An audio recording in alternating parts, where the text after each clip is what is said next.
All right, today we are going to be going through and ranking every band that's going to be playing at Sonic Temple in 2026. I made this list on Tier Maker. I'm going to put the link in the description below. If you want to make your own tier list, go ahead and do so. Feel free to use this template. I have gone ahead already, and any band that I am not familiar with, I'm going to throw in a tier called Not Familiar. I can't make an accurate assessment. Can't really say anything about them. I'm going to come back in a few months, closer to the festival. I'm going to listen to some of these artists, and I'm going to put a little bit more of an updated tier list by then. So for the rest of the list, I'm going to try to keep my own personal opinions out of it and keep it more toward if you're not familiar with these bands or who I would recommend based on what I've seen from their performance level. I put a list on the screen right now of every band that I have seen already that's highlighted in blue. So that's going to be the bands that I have a little bit of firsthand experience with. The rest I'm going to be talking about based more on live clips and set lists that I've looked up over the years. We're going to be going in mostly alphabetical order, but I am going to save the headliners for last. I'm going to talk about the top two from the temple stage, which is inside the stadium, and then I'm going to do the top one from the second stage that is outside the stadium. All right, so these are going to be our tiers for today. We got no interest. This is bands that I cannot recommend, whether it be based on performance, quality of music, whatever that may be. We'll get into it again as a case-by-case basis. Not the original singer is any band that does not have their original singer. I would put it as a tier to kind of catch all some of these bands that you might be familiar with or might know a few songs by or be intrigued by the opportunity to see, but just be in mind that they don't have their original singer. So if that affects the opinion, it certainly affects mine. That's something that I definitely want to take into account. We got If No One Else Is Playing. These are artists I would recommend if no one else was playing that you wanted to see instead, or that's in one of these higher tiers. Or if somebody in one of these higher tiers that you are familiar with you don't particularly care for, then yeah, you go check them out. Why not? Gimmicks. This is for artists that have a gimmick. The reason that I set this out as a separate tier and not just putting these artists in other tiers is because whether or not you like their gimmick or buy into their gimmick is going to affect how you enjoy it. So these are bands that you're going to want to look at first and see if that's something that you're going to envision yourself enjoying or at least be intrigued enough to check out, because otherwise, yeah, you're just not going to have any reason to check them out after that. I'm going to emphasize, too, these three tiers in my mind are kind of the same level, but there's just certain use cases that apply to certain bands that don't apply to others that are just going to be in if no one else is playing. Try to See is just a level below really want to see. They're bands that I would recommend, but not over the ones that are going to be in the higher tiers. Really want to see. These are the ones that I would say prioritize if you can. And then Can't Miss is going to be, I would absolutely tell you cannot miss them. And we'll get into all the reasons why as we go through the list. So the first band we're going to talk about is Ailstorm. And this is the perfect opportunity to talk about gimmicks. So Ailstorm is a pirate metal band. And if you have not heard that term before, it is exactly what it sounds like. Their music is heavy. It's metal, but it is very influenced by pirate themes in the lyrics, the sound of the delivery, and some of the instrumentation as well and the song structures.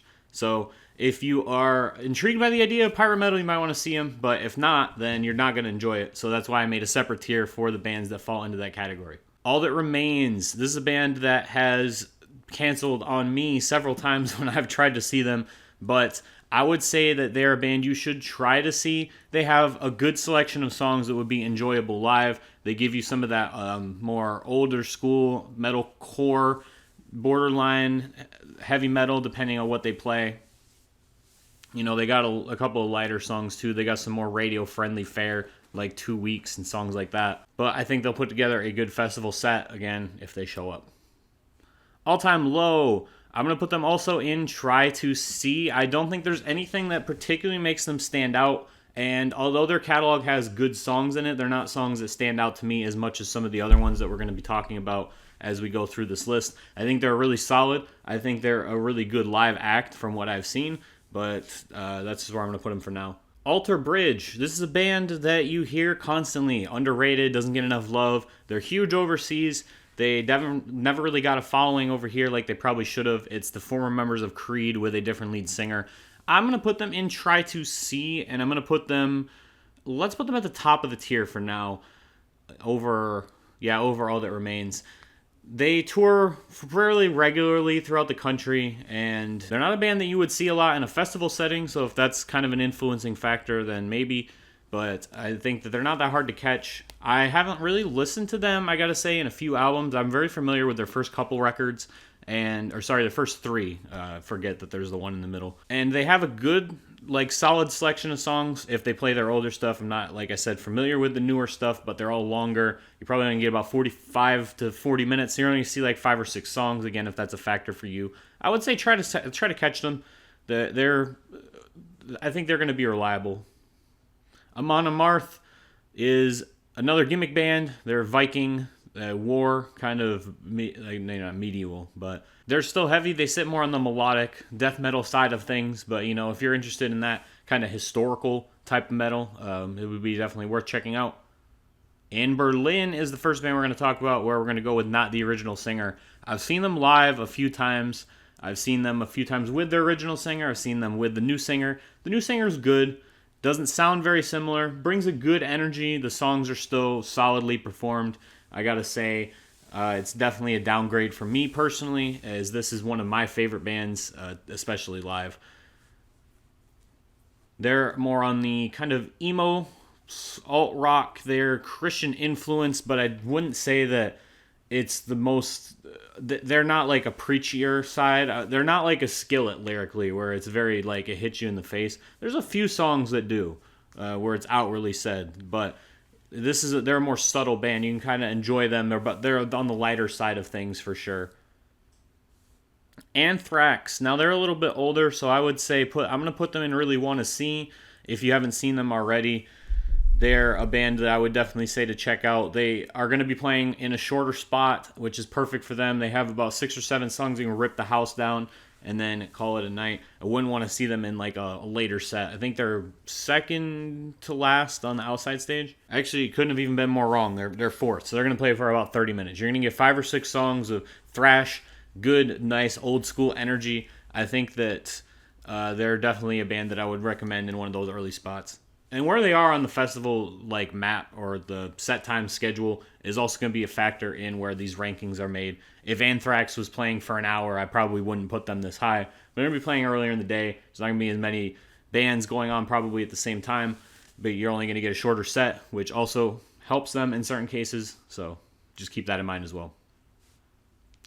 Apocalyptica, this is another gimmick band. A little bit more straightforward, but another factor for me with them, so they're a symphonic metal band. They play with cellos, and they have a full live band backing them. But their most famous songs are all with guest singers. You're not going to have those guest singers there. I wouldn't think anyway for like a 40-minute, 30-minute set. You're not going to be bring out Brent, but not Corey Taylor or Adam Gontier for a 40-minute set to play one song. So I don't know. I actually haven't looked up. I don't know if they play the vocals from tape. I don't know if this is like a themed set either, because I know they do Metallica sometimes.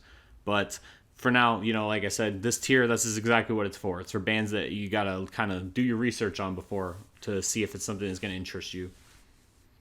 Atreyu is a band that technically doesn't have their original singer, but they still have the clean singer. So they used to be a lot heavier. They used to be a more screamo hinge band, and then over the years they've evolved kind of out of that. They still have some heavier stuff.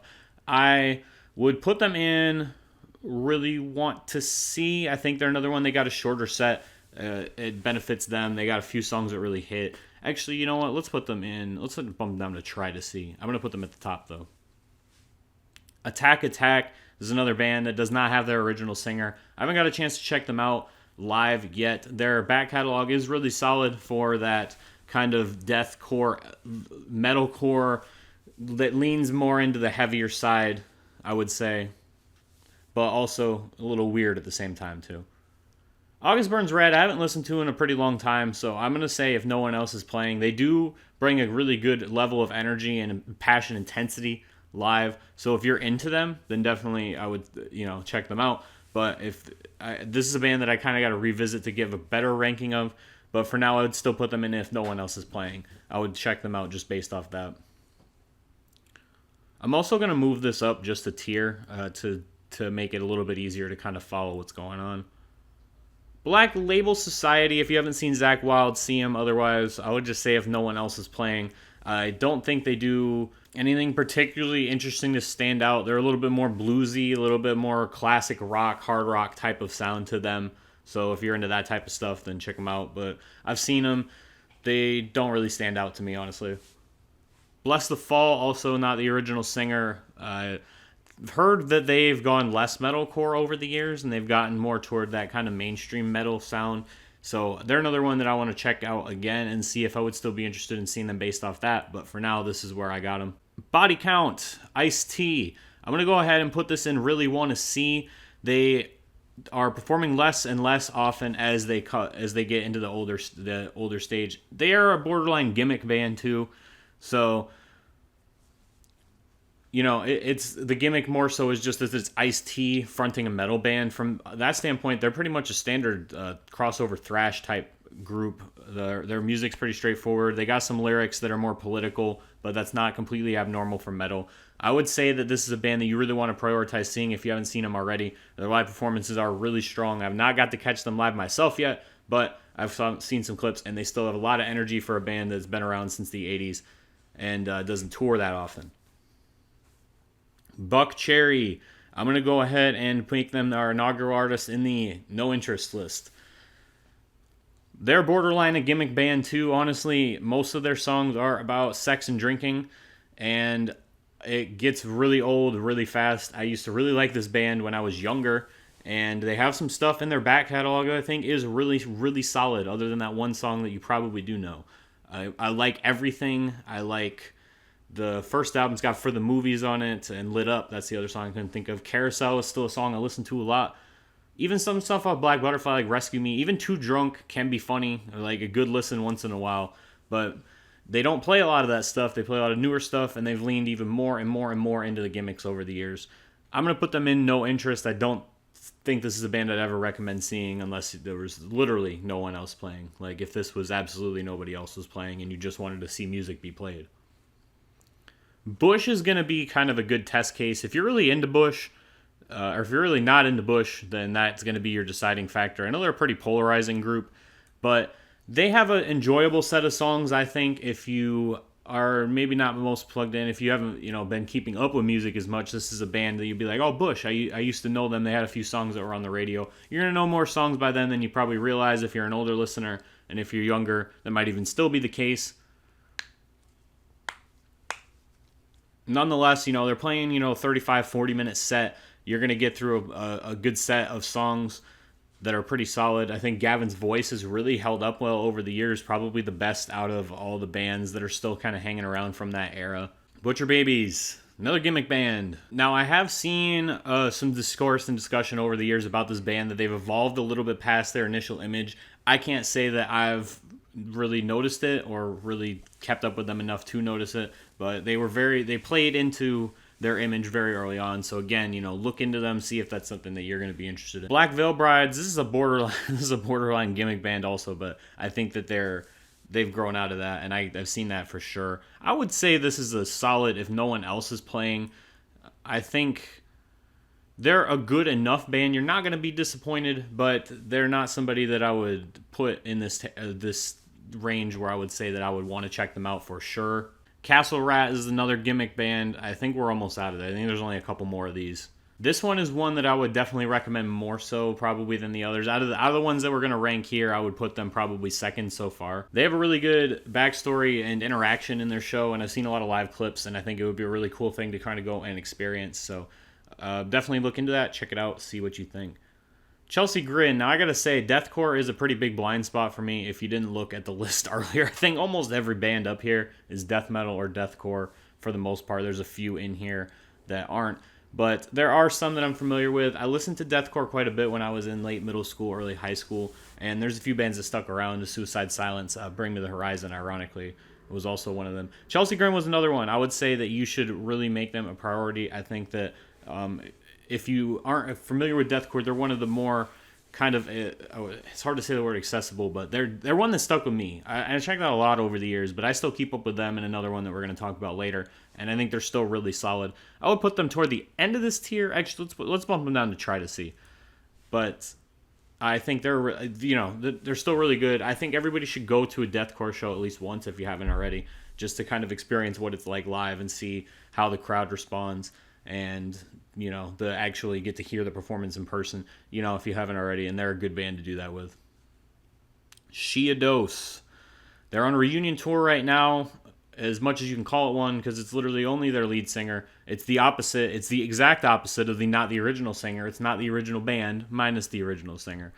I would say that they'd go in this tier. I would put them ahead of Anthrax. Probably, yeah, let's, for now, put them ahead of Anthrax. I might move around some artists in this tier as we go, too. And it's not, it's kind of fluid. If they're in this tier, that's what matters more than necessarily where they're at in the tier. I think the album that they're touring behind is one of the best metalcore/emo albums of the 2000s. More, I shouldn't say metalcore, it's more post-hardcore on that side of things. Craig's voice has held up really well over the years. The songs are still super solid, and even the stuff off their second record that they play as well is also really good. I've always thought the Bone Palace Ballet was really underrated. I would recommend checking them out. They don't tour very often either, which is another factor that's going into where they're ranked right now. CKY is another band that doesn't tour very much, or that I don't see around very often. I do know one song, so this might not be super fair, but I would say that I'm going to put them right ahead of Buck Cherry, who I think is going to finish in last on this ranking for sure, of the bands that I know anyway. The one song they have, or the one song that I know, has an amazing guitar riff. It's one of the best guitar riffs that I've ever heard, but the rest of the song is not really that good. And the other stuff I checked out from them back in the day, I didn't really vibe with me either. So not a band I really recommend or anything like that. But if you want some more skatey vibes, maybe go for that. Cold Chamber I talked about in my last video, and I put them, I think, and really want to see. For the purposes of this, though, I'm going to take more into account that the lineup is a lot deeper, and that's going to be a factor with the tier lists. So I'm going to put them at Try to See. I'm going to put them under Chelsea Grin. But I still think if you're looking for the new metal fix, they're definitely one of the more solid options that you have during this weekend. And for me, they've always been one of the top kind of options in that lane. So I would definitely want to check them out. Coheed and Cambria, they are more proggy. We're going to go into really want to see. I've seen them live a couple times. I'm going to put them behind Bush, I think. We'll put them at the end of the tier for now, but I think there's going to be some bands that fill out more toward the end. They are really, really strong live. Surprisingly, his voice has held up really well over the years. I actually think he sounds better now than he did when I saw them back like 10 years ago. It's weird because that's actually happening a lot with some of these artists as they get older. They're sounding better than they did when I saw them before. I don't know if we've had some like medical breakthrough with vocals or something. But, they have songs you're going to know for sure. They do lean on a little bit on the longer side, but they keep up a really high energy, and the storytelling aspect is interesting also if you're into that. That doesn't come through as much in their live shows necessarily, but Dance Gavin Dance is a band that I have wanted to get into and tried to get into a lot over the years.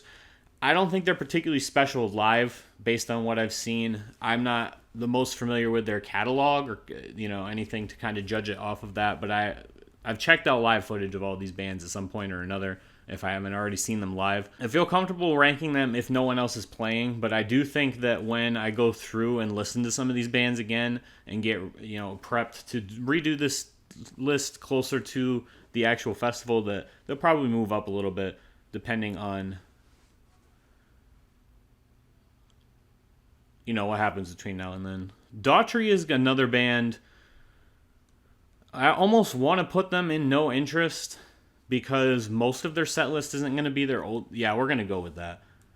So Daughtry has kind of gone through an evolution period the last few years where they've rode off the wave of the redemption tour of Nickelback and Creed, where we kind of have gone back around and they're very beloved and reliable touring acts again now. So Daughtry's kind of rode that second wave where they kind of got the second wave of backlash, but they were still around making new music throughout like the whole end of last decade, still trying to keep it alive. But they shifted back more into the hard rock lane, and I've heard a couple songs, but I haven't really clicked with them or checked them out much beyond that. And I do think that their first album and their second album too, even though I don't play any of it, is full of bangers back to front. But you're going to get your solid 3 songs. We'll put if no one else is playing, just based off of that, I think. I want to save this tier more for bands that I would not recommend. I would recommend skipping out on, honestly. And Daughtry, I wouldn't recommend skipping out on, but I would just be more cautious. Because I still would want to check out the stuff that they performed from their first album. Death Clock's another gimmick. If you're not familiar with Death Clock, there used to be a show on Adult Swim called Metalocalypse. They are the band from that show, fronted by Brendan Small, creator of Home Movies as well. They got some really good songs. There's some joke songs in there, but there's some more straightforward stuff, and they're a pretty reliable, good death metal band, honestly, from what I've checked out. Dope is another one of your new metal kind of staples. I'm going to put them toward, let's say, I would say if no one else is playing, I'm going to put them behind DGD. You know, most people are going to know their couple big hits. They're the Die, can't say the word. I don't want to get, I don't want to get flagged. But, they had that song. They had the other song, the Shock the Monkey cover. So most people are going to know off that. But I got to say, I'm pretty familiar with them along with Cold Chamber. I think that they're a really solid, reliable new metal act. And I would definitely recommend checking them out live, like I said, if no one else is playing. Dragon Force is another gimmicky band. Their music is less outwardly gimmicky. They're probably more on the Butcher Baby side of gimmicky, where it's more kind of implicit. They don't have the dress up kind of aspect to it so much. Their gimmick comes through more in like the lyrics and the presentation for sure. People are gonna know through the Fire and Flames, and it's great. It's a great song, but they got some other stuff that's really solid too. But again, just look into it, see what it's about. Everclear, I would put at the top of if no one else is playing, because I do think, even though it's a shorter set that does benefit them, I don't really love his voice anymore. I checked them out last year. I will look at other live footage to see if that's a consistent theme or if that was just my own personal experience. But, they have good songs. Santa Monica, absolute classic. I've always liked Wonderful. Father of Mine, Everything to Everyone. You got some good stuff. Definitely a good 30-minute to 40-minute set early in the day to kind of get things started, get yourself acclimated to being at the festival, check out some music earlier in the day. But like I said, with his voice, it's hard for me to put them in the try to see tier at this current point anyway. Flyleaf, I would put in really want to see. I'm going to put them ahead. This is tough for me. I'm actually going to put them ahead of Shiados. I want to put them ahead of Body Count, to be honest. They have Lacey back. As of now, it still doesn't seem permanent. I don't know if it's permanent anyway, because the way they're presenting it is always Flyleaf with Lacey Sturm. I don't know if that's just supposed to be their way of indicating that she's back. I think everybody should know by now at this point. But, the fact that they keep doing it makes me think that potentially they might not at some point. They're kind of... If you haven't heard of them, they're definitely on the emo side of things. Their closest comp, and I hate to say it because it's not just because that they have a female singer, but I would compare them pretty heavily to Paramore in sound. They are like a tinge heavier, but they're more toward the side of Paramore that is from the first couple records before they made their kind of transition more into pop, and then eventually the kind of 80s stuff, and then I don't know what you would more really categorize the more recent album as. Like I said, I don't want a comparison just to be because they have a female singer, even though they sound very similar too. But they're really good. I saw them live and they had sound issues for a little bit, but I still thought they were really solid. Lacey sounds great as ever, and they have a really strong selection of songs, especially going off just those first 3 albums. Especially, the first album's got a lot of really good stuff on it. So I want to put them there. Fozzy. Chris Jericho is an absolutely incredible wrestler. Going to make the Hall of Fame one day. He makes the most boring and generic music ever, and his live show is not really very good either. I've seen them live a couple times. They're very, very forgettable. I cannot point out anything about their performance that I remember, honestly. From first to last, we love Skrillex. Unfortunately, since he's not here, got to put him there. I have checked out some footage of them recently since Sonny is not with them anymore. They don't sound too bad, honestly, but we're still going to throw them here for now. Hailstorm kind of fits in... They would fit in the, kind of middle of this tier / if no one else is playing. I think this highly depends on how you feel about the music that they make, which I'm trying to keep this more off with that not being the case, who I would recommend. I think that she is a really good, energetic live performer. So I would put them ahead of Alter Bridge, behind Atreyu for right now in the try to see tier. But if you like their music again, I would put it would affect this. I would push them up a little bit. I think your live show is really strong. I haven't checked out the new album yet, but I think that their first 2 or 3 albums have enough good songs that make up a good set. When I saw them, that was the case anyway. Hawthorne Heights, a little bit older. They tour a lot. I would say try to see them if you can, but I wouldn't put them as an absolute top priority. They've been around for a really long time, but it doesn't seem like they're stopping anytime soon. They actually just announced another tour since the Sonic Temple lineup was revealed the other day. They're going to be touring behind their second album, which I actually prefer over the first record. They did a tour playing the first album a couple years ago, and now they're doing the second one, so I'm going to try and check that out as well. But just because they tour a lot, and the festival set is just going to be kind of the same as what their opening act for Shiados is, I imagine the set list is going to be almost identical. I will give them points, though. I think that you can tell that they definitely really care a lot about the connection with the fans and their passion for performing. So, if you haven't checked them out, they're very emo, just to say that straight up. If you want to talk about the most, what people would say cringe or like most stereotypical emo lyrics are, that's most of what their music is, but I think that it's still just really good. Hinderer is a perfect example of this exact category, because not only do they not have their original singer, the singer they replaced him with doesn't even sound anything like the guy. It's you went from a guy with a snarly, kind of growly, grumpy voice to a dude with a really high-pitched voice, and it's just so strange. I saw them open for the Welcome to Rockville camping party last year, or the year before. First year that you could buy tickets and just go if you didn't have a camping pass. And I was excited, and I didn't know they didn't have their original singer. And another band that didn't have their original singer is also going to be on here, which is Saliva, and they also opened. I did know they didn't have Josie Scott, but I didn't know Hinder had replaced their original singer, and it kind of ruined it for me, honestly. But they got some good stuff, man. I would still, they're probably the band out of this list, other than Anne Berlin, that I would recommend the most. All right, Lamb of God is going to be our inaugural entry into Can't Miss. They are really one of the best live bands I've ever experienced personally. They are probably the highest production value you're going to get out of a band that is not a headliner. They have an amazing stage setup. Their lighting is fantastic. The stuff they do with the smoke is really, really nice. Like I said, their lights are super good. And what I will say is that they're kind of like if Pantera was... Well, they'd have Pantera influences for sure. But they're like if Pantera was more of a heavy metal band. They got some growling going on. They're on the heavier side for sure. But I took my dad, who doesn't like any of that type of music, when we went to see Pantera. We went to see Lamb of God was the opener, and he was just blown away. He was like, that was a great show.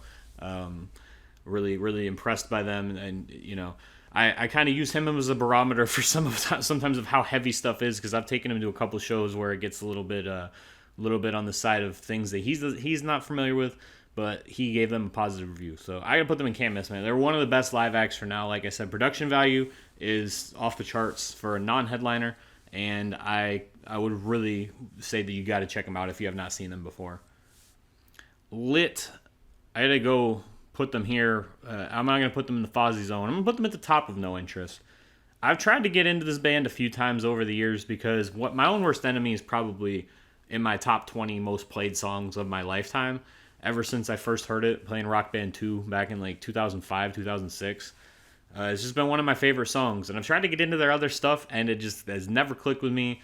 And not only that, I don't think it's very good. I don't think it's very enjoyable, and a lot of it doesn't sound like My Own Worst Enemy, to be honest. Like, they've only just recently kind of started to try and rip that off again. Magnolia Park is probably the most obscure band that I'm gonna rank, or most unfamiliar band that I'm gonna rank. But I gotta put them up here in Try to See. I'm gonna put them. Oh, what the hell? I don't know where they went. Oh, they're right there. That's actually the exact spot I was gonna put them in anyway. So Magnolia Park is a really good live band. They bring a lot of energy. They're on the pop punk side. They're a lot newer of a band. I've seen them as an opener a couple times, and they brought the house down. They were one of the best opening bands that I've got to see in recent memory. So I would definitely recommend checking them out live. Mayday Parade. I'm gonna put them actually probably right around that same spot. If they've been leaning more into their older stuff, and I think that's better for a live experience, especially given that they're gonna be in a longer set. They're gonna have like a 45-minute set. So if they can lean more into the Lesson and Romantics Anywhere But Here era, then I think that's definitely beneficial for them. And they've been doing that more and more on these last couple tours, at least during their festival stops anyway. They technically also don't have the original singer from their first album, but he was only on their first album. He's been gone for a while now, and they've adapted all their songs. So I would put them here. They're a really good band live, I would say, from my experience as well. Motion City Soundtrack. I got to take Bias out of here because I want to put them here. I want to put them here, but I'm going to put them in the Try to See, and I'm going to put them ahead of Hawthorne Heights because Hawthorne Heights tours a little bit more. If you haven't heard of Motion City Soundtrack and you're into emo music, you have to check this band out. They've been making music just as long as some of these other guys, and in my opinion, never got the due that they really deserve. Their first two albums are really, really, really good, and even the two that came out right after that are still strong. But their first two are like all timer for emo. They're a very unique and quirky band. They are almost unlike anybody else that's on this lineup, just from that perspective. They do a lot of stuff with synths too, which is really cool. So I would say check them out. I'm going to put them in Try to See, but borderline I'll put them on a Really Want to See if you're more into that emo side of things for sure. All right, Motionless in White. I have kind of a complicated relationship with them because they used to be a band that I listened to a lot, and then their style and their genre kind of changed over the years, and I didn't really stay invested with them. I think their live show is pretty good. I'm going to get more familiar with it to kind of have a better opinion. I'll put them in Try to See for now. We'll put them right behind Atreyu, but I can see that going up if I like what I see when I revisit them for sure. The new music that they make doesn't appeal to me as much, so I just haven't really caught up or kept up with them the way that I probably should have. Newfound Glory, I'm going to put in if no one else is playing. Their 4 or 5 songs that are really good, and you're definitely going to hear them. They're going to play for 30 minutes, which is going to help them out. Jordan's voice still sounds really good, but they're kind of limited by their catalog. I don't know if you're going to stay fully invested the whole time. It's kind of they're pretty much like the pop punk equivalent of Everclear, to be honest. All right, we're already in the P's, so we're working along. POD. Think this is a highly dependent on taste thing. I don't think they particularly do anything live that makes them stand out. They tour a lot. They play festivals a lot. They're not a priority for me by any stretch of the imagination, and I'm a little bit sick of the 2 songs that they even have at this point, or 3, I guess. Just because they've been around for so long. I've seen them like open for like 8 different bands. Let's put them behind BVB, a little ahead of August Burns Red. I think that's a good spot for them. Powerman 5000 is another new metal band, brother of Rob Zombie. I am going to throw them in no interest for now. I think if you're into it, it'll be really appealing. I think if you're not, it really won't. So, not that that's a factor. I just don't think that they're really that interesting. I haven't seen them live personally. I've seen them through footage. Nothing, really makes them worth checking out, in my opinion. Public Enemy, for me, goes in the same spot as I Really Want to See. They don't tour a lot. They're on the older side. It is dependent on if you're into hip-hop or not, which is the biggest outlier for any of the acts that are here right now. They are the one that may fit the demographic. I think that your older fans are definitely going to be interested, but they're not a band that I would have expected to see here. Potentially could, bring out Anthrax, Bring the Noise collab. I don't think that'll actually happen, but we'll see. Rise Against, I would put under Can't Miss. Now, their live footage is a little spotty, I will say that, but I think that their energy level, production quality also makes up for some of the spottiness in the vocals in particular. Some of it, too, is a little bit of the problem that, like, Pierce the Veil has, where some of their songs that you want to hear that are older, He can't sing anymore. His voice isn't quite as high up in that range. So that kind of works against him as well. I'm going to put them... These two are tough to rank for me. I actually have not seen Rise Against either. So I'm going to put Lamb of God a little bit ahead right now. But, that could change. But I think Rise Against, they got enough songs that you could fill conceivably a 50 minute to 45 minute set and know pretty much everything that they're going to play. Pretty reliably good. You're going to get a great energy level, great performance, great crowd engagement. Like I said, vocals just a little bit spotty. It's the only kind of minor knock against them. All right, next we got Red Jumpsuit Apparatus. They're a band that are also known pretty much for one song. I really liked the first album, and I kept up with them for a little bit after that for the next couple of records that came out, probably up through like 2011, 2012. But I gotta say, they suck live. I've had friends who've seen them even back when they were like in their prime, and they said that they weren't any better. I saw them live. They kind of disappointed me. I've seen a lot of footage. Not great either. So I'm going to go ahead and put them in the no interest spot for now. All right, next up is Saliva. This is another band that goes into the not the original singer tier. I do think their new singer is pretty solid. Doesn't quite sound like Josie, but he still gets the job done. I think he's pretty good. But, still, not the original singer, so not going to quite hit the same. Senses Fail. Senses Fail is a very, very good live band. They switch up their set list pretty frequently, but still play the big 5 songs, the songs that everybody's going to want to hear. So I'm going to go ahead and I'm going to put them in Really Want to See. I'll put them ahead of Coheed, but under Bush. I think they're a little bit better live, but they do tour pretty frequently, and they've been on the festival circuit now for the last few years as well. So you'll have your opportunities to see them again for sure. Seven Dust is another band that's pretty frequently on the festival circuit. I think they're really, really strong live, bring a lot of energy and passion for their performance, and I think they just kept up a consistently high level of quality for a really long time. I'm going to put them in Try to See, and I'm going to drop them right behind Chelsea Grin. If you're looking for a hard rock, kind of alt metal, new metal-ish territory, then this is going to be one of the bands that you're going to look to. Simple Plan. Simple Plan is really not that good live. I will put them at the top of if no one else is playing. I do think they're still pretty energetic. Pierre's voice has held up pretty well over the years as well. I think that they're solid, but pretty unspectacular. But if you haven't seen them, I'd still say try and check them out. Snot goes in, and not the original singer. A lot of the spirit of the band died with Lynn. I think that they've tried to emulate a lot of it over the years, but it's never really worked out because I've kept up with them. I love their first album a lot. So Soil I haven't listened to in a pretty long time, but I think that they also scratched the new metal itch in a good way. I'm going to put them right here with Dope because in my mind they're pretty much not exactly the same band, obviously, but they kind of fill the same niche. Static X also goes in not the original singer. Don't really know why they're still together, honestly. Story of the Year, really, really good live. Lots of energy, high, they're on the more screamo side of the emo equation, but they got, they're post-hardcore, but really pop-punk influenced at the same time. What they did, honestly, is like a big precursor to what A Day to Remember would end up doing more successfully years later.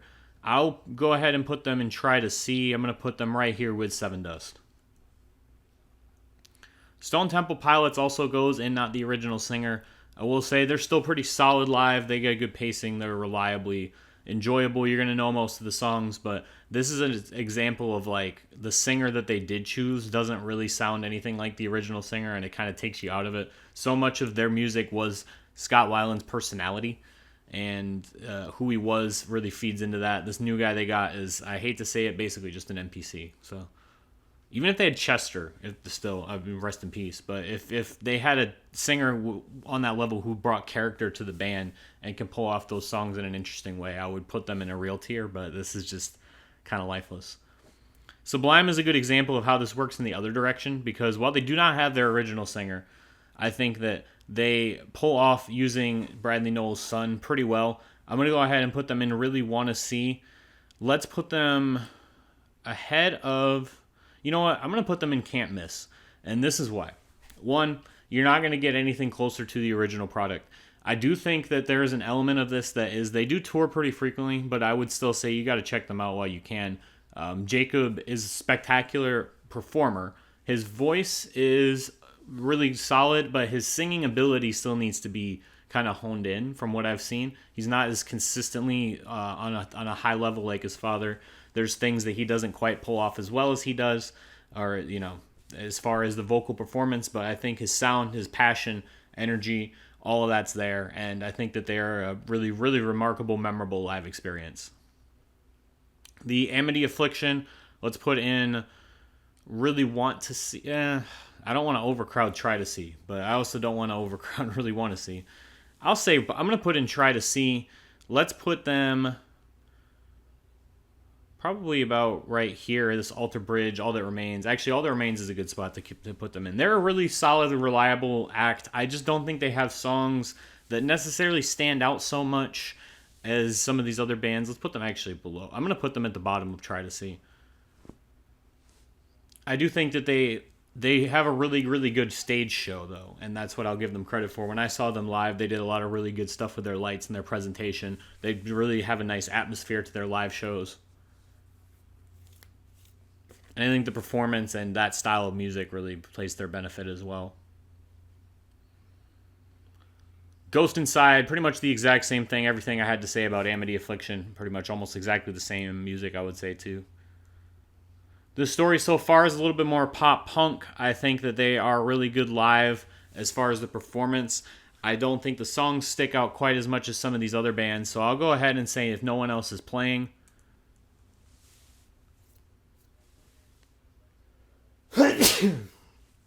They scratch the same kind of pop punk itch, but their songs just aren't as recognizable and they not as memorable, I guess, if you don't know them either.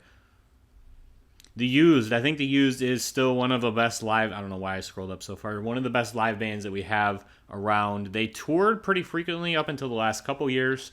You can catch them around pretty often, but I'm going to go ahead and put them ahead of Shiados, right behind Flyleaf. I think that, at least when I saw them, Bert's voice held up really well. They bring an intensity and a passion level that is still it elevates the show for me. And they're coming off. Actually, they did tour recently. They did the album nights. I forgot about that. But they're still around pretty. I'll go ahead and drop them below some of these bands that perform a little bit less. I'll put them behind Anthrax for right now. But they're a band I highly recommend anybody checking out who has not seen them live. I've only got to see them once, but it was one of the highlights of When We Were Young 2022 for me. The Wonder Years, pretty much exactly how I feel about the story so far. They're a newer school pop punk. They actually lean a little bit more toward the straight punk side of the pop punk kind of the scale spectrum. That's what I was looking for. They're kind of on the more punky end sometimes. They're also a little bit more emo at times too. I feel like these are pretty much a wash between these two. They're pretty comparable. The Word Alive, I haven't listened to in quite a while. I will say they're pretty solid, though. I'm going to put them right with August Burns Red. They kind of fit in that same category for me.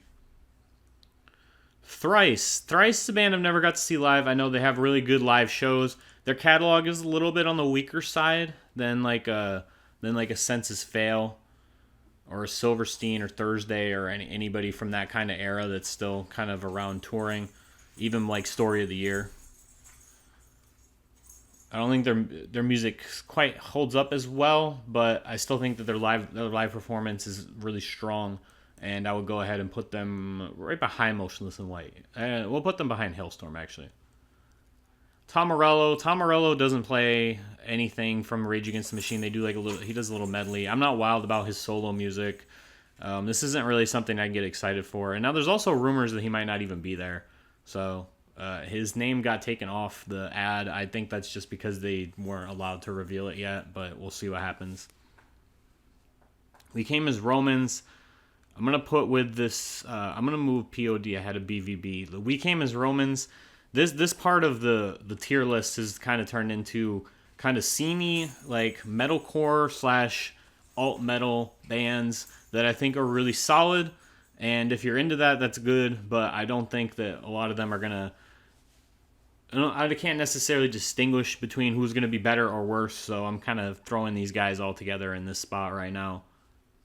Whitechapel is going to be a really want to see. I'm going to put them probably ahead of Flyleaf. well, kind of in this range. They still tour pretty frequently. I wanted to kind of keep this front part for more kind of event viewing, but I'm gonna put them. I think they're one of the best deathcore bands that we've ever had, honestly. So, and like I said, I'm not a massive deathcore person, but I do think you should see deathcore live at least once or twice. I'll go ahead and put them behind Bush for now, just because I think for somebody who's not necessarily familiar with the genre, hasn't checked them out, it might not be for them. But these are kind of, you're going to know songs by, for me, this is how I look at it. You're going to know songs by all these artists. They're going to stick out. You're going to remember them. And there's their element of not being able to see them very frequently.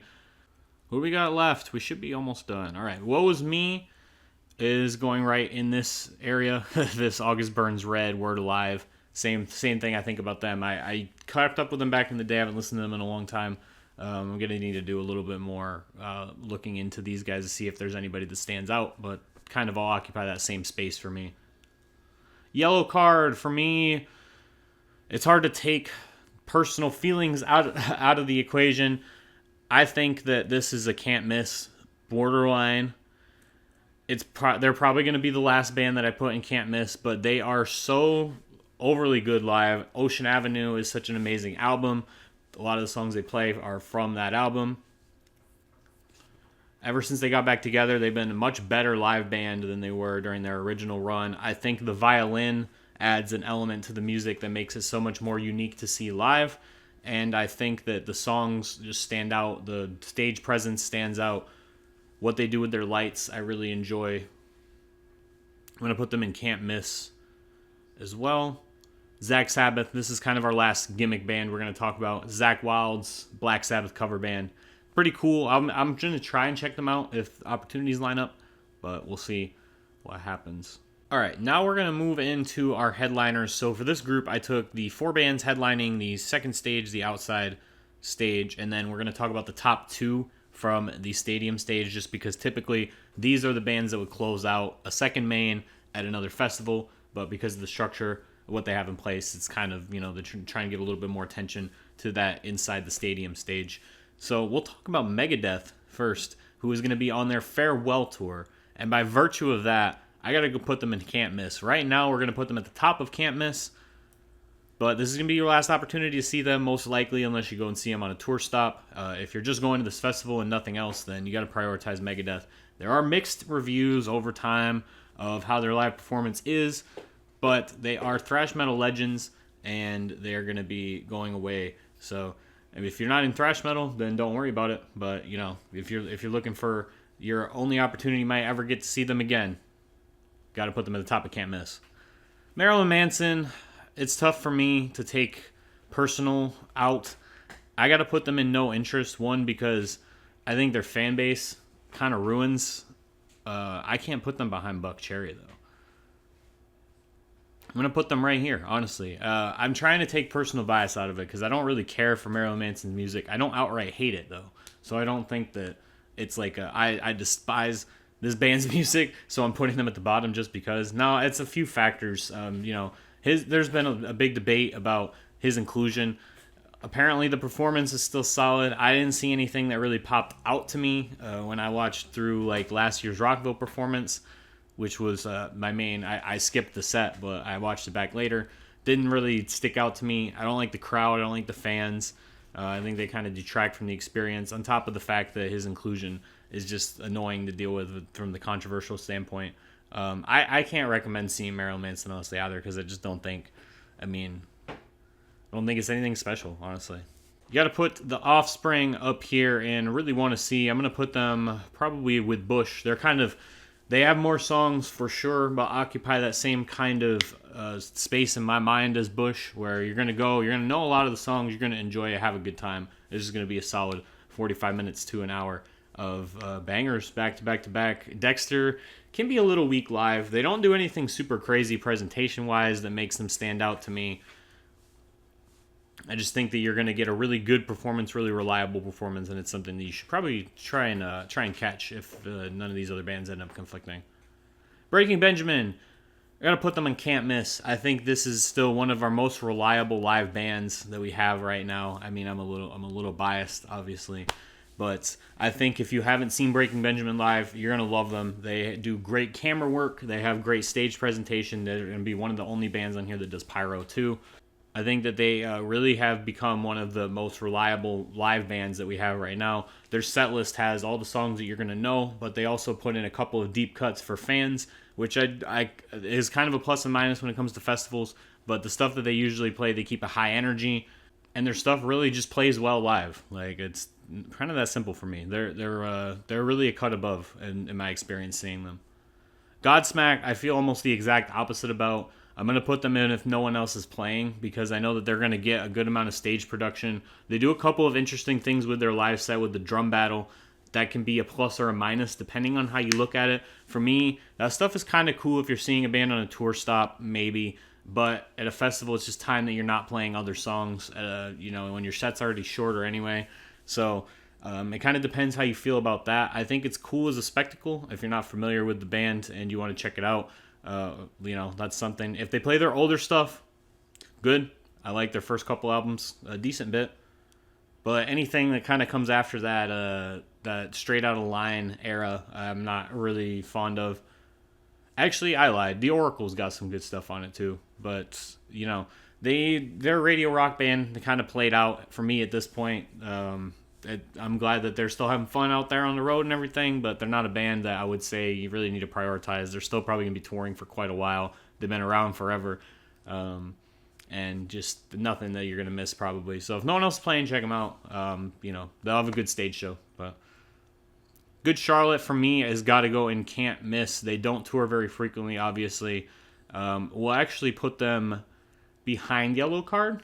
I'm going to put them behind Yellow Card. And the reason I'm going to put them behind Yellow Card is because I think Yellow Card's songs might not be as noticeable or as memorable from you might not know them, but I think that they play better in a live setting. Good Charlotte does get more stage production, obviously. I don't know how true that's going to be with Bring Me the Horizon being the headliner, because when I saw them, they closed out a stage, so they got preference on how the stage was set up and everything like that. And they were the probably most surprising band that I've seen in my entire time going to festival. They blew me away. They are probably the best or the most unexpectedly good live show that I've seen. You can tell that they're really engaged. They're playing. They got good production. The presentation's phenomenal. Performance is really good. And, if you're into pop punk, then this is definitely going to scratch an itch for you. I think that Stained kind of... I think their music is better than Godsmack. I think that Godsmack's performance will probably be better. Stained, for me, live just doesn't hit. They are not very good live, specifically. Like I said, I like their music. I think they have really good songs, but they just don't. Something about their music I can't recommend over a lot of these other bands as far as the live performance, because they just bummed me out the couple times I've seen them. Aaron Lewis is super low energy. Kids kind of strays off the path a lot. The rest of the band does not seem super engaged either, but that's just my experience. Might be different for others, but I'm not crazy about them as far as just a performing act. So I'm going to put them in if no one else is playing. We'll put them right behind Godsmack. And these tiers are kind of looking more balanced out now. Or I really want to see probably doesn't have as many as I would have liked. But Pierce the Veil is going to go up at the top of Can't Miss. Now, I know Megadeth is on their farewell tour, but Pierce the Veil is at a point in their career right now where they're just getting these type of spots. They're getting these headline type spots where they're later in the day, kind of closing out, getting longer to play, and they are up to the task. The one kind of knock that I will give them is a lot of their older stuff they can't play anymore off their first couple albums, just because their singer's vocal range is a little bit lower than it was at that time. They can't hit those high ends as well, and they've cut a couple of songs that to me are like signature parts of their discography and fan favorites out of their set list, which is a little bit of a knock against them. But I think that they're slowly becoming one of the best live bands that we've had in a really long time. I always thought that they were really good, like a B or like an A tier band, but now that they're getting the high end production value to back it as well, I think that they've really stepped up to the plate. And I saw them live once and they blew the speakers out of the joint. It was amazing. I actually missed an opportunity to just see them again recently, and I was very bummed out. But I think if you're going to this festival, you got to make them one of your top priorities. They are a great live band. If you're not into emo music, even, I think that they're still going to be pretty good. I think they can toe the line to appeal to enough people who maybe don't typically listen to that type of music that it'll still be enjoyable for them as well. Tool. Tool's tough because I want to put them in can't miss. Trying to look at it from an outsider perspective, I do think that they offer something really unique. So that's why I'm going to put them at the top of really want to see. The reason that I can't put them any higher is because I don't know if this is the right venue to experience Tool if that's what you're trying to do. I think that for me also, like when I saw them at Welcome to Rockville, they closed out the weekend and it kind of drained the energy. If you're following up the higher energy bands like Deftones and Incubus had just played before them throughout that night. Tool's going to be going on after Megadeth and after Godsmack. Godsmack's on their stage and Megadeth is going to be outside. So I think after kind of going from thrash back down to Tool might be a little bit weird of a whiplash, kind of energy suck. Their music is a lot longer. It's a lot more methodical. You're not getting any crowd engagement. You're not getting any cameras. You're not getting any view of the band. It's all visuals, which again, it kind of depends how you feel about that, how you're gonna be interested in whether or not you're gonna be interested. I think it's a negative personally. I think that not having cameras kind of works against you when you're at a festival set specifically. If you're at your own show, it's different because it can be curated, more of an experience, but you're not getting any like cameras, any looks at the band, anything creative. It's just what they decided they're going to play on the screen during that song. I don't know. I think it's an interesting thing to see once, but I don't know if this is the right venue for it. Bring Me the Horizon goes right at the top of Can't Miss. Pretty much everything I said about Pierce the Veil is how I feel about Bring Me the Horizon as well. I've watched this band grow and evolve artistically over a really long period of time, and their live show was always really good and a cut above their peers. They were always on the cutting edge of presentation. Set selections always been great for them. They have a good variety of their super heavy stuff. Now, obviously not like the deathcore or anything like that, but they still got the heavy metalcore stuff. They got the more lighter, softer, emotional side, and then they have the rock anthems, like the hard, heavy stuff. They have your drown, stuff that goes on the other end, but still has a hard rock edge to it. You got, they have I think a wide appeal in my opinion based on the way that their sound has evolved, especially the last couple albums. They have songs that would fit right in with the current radio rock sound, but I think that they still do it better, and they have the best stage presentation of any band that we have right now, in my opinion. Like, I think I talked about it in Sick New World when I ranked all those videos, but I think Bring Me the Horizon is the best live band right now. I think that they're, if not number one, at least top 5. Shinedown, I'm going to put right behind Tool. I know they've been pretty controversial recently with being bumped up to festival headliner status. It's not a move that's necessarily gone over well with the festival fans. They're not viewed as being headliner worthy, and I understand. I've given some criticism to them, but I don't want to levy it against the band. You're getting high production value. You're getting high performance quality. They're reliable. They're strong. I think Brent does an incredible job of engaging with the crowd. Their pyro is probably unrivaled by anybody other than Bring Me the Horizon that's going to be performing at this festival set. So that's something that I can put in their favor. I think that they curate their festival sets more toward the hits, so people are going to have a good time. They're going to know a lot of the songs. There's been a big back and forth of, I don't care how many number one hits Shinedown has. Well, look, that's a fair point. But it's a lot more songs that you're going to know, or a general audience is going to know if they're maybe not the most familiar with Shinedown. They might still hear these songs and be like, okay, I know that song. Oh, I know that song. Like that's a factor for me when it comes to trying to recommend who I think you should see.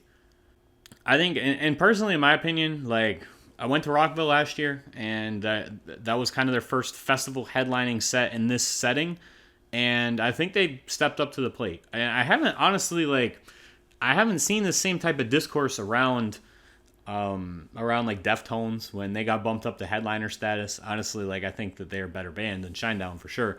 I think they've been around long enough. I think that the big kind of mistake is that they weren't pushed earlier. I think they kind of missed the window. There's this weird kind of gap between where now you have all these old bands, like older bands that have been headlining for a while, and then bands like Shinedown never really got pushed up or stepped up to the plate for that type of opportunity. And then now you got this newer group of bands that are being pushed up, like Bring Me the Horizon, Bad Omens, and Sleep Token, that are going to be your festival headliners for the next like 10, 15 years. So I think Shinedown falls in the middle where they kind of missed the boat, and it's that's why there's so much controversy around it. My Chemical Romance for me goes into Can't Miss, second only to Bring Me the Horizon.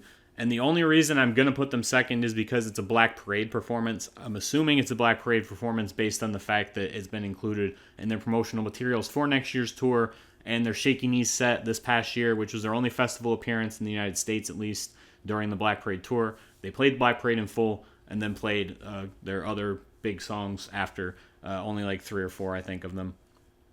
I think if Bring Me the Horizon, if My Chemical Romance was going to play more songs from throughout their discography, or if they had an extended set so they could play like maybe 7 or 8 songs, maybe I would push them up, but I don't think that's going to happen. I think you're going to get an hour and a half set. You're going to get the Black Parade, and you're going to get like Na Na Na, I'm Not Okay, and Helena. So I can't recommend it based on that. Spectacle-wise, they get credit for that. The presentation of the Black Parade is very interesting. It's a very good, like, well-flowing conceptual album, and the stuff they do for it visually, you're getting a top-notch show. But for me, what puts Bring Me the Horizon ahead is I think the song selection, set list variety is better, and the performance is a little bit in Bring Me the Horizon's favor as well. So this is my tier list. I'm going to put the link in the description below so you can make your own. Let me know what you think, what you disagree with, anybody you rank different. And also, let me know who out of the not familiar that you give high recommendations to. I know there's some pretty big names in here that I didn't talk about just because I haven't really got around to checking them out, or I didn't want to misrank them. I didn't want to put them super low and then listen and be like, oh, damn, they actually deserve to be way higher. So let me know what you think. Thank you guys for watching. Hope you enjoyed. Catch us for the next video. See you next time.